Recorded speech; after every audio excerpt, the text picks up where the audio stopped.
What's up, YouTube? Welcome back to the channel. Here's a quick video on common leak points. This is a 2002 Chevy 2500 HD.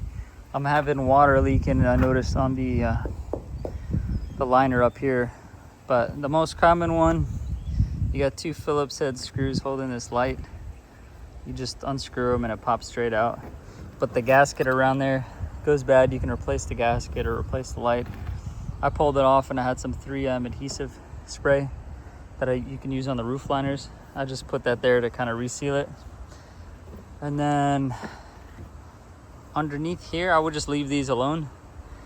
But where I had the leak, if you look down here, was the window seal itself.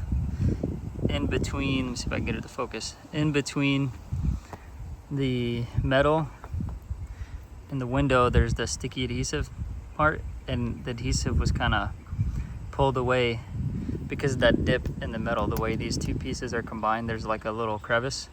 So the crevice wasn't sealed. So I'm pretty sure there, and then over here, you'll see I put this little silicone gasket, or just gasket maker, and a little pick, and I just kind of put it in there.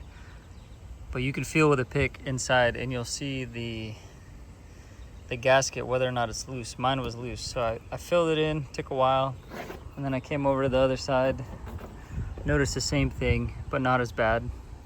So I filled that in, again, just with a toothpick, or if you have an angled pick. And that's it. This is just a quick video, so I hope that helps.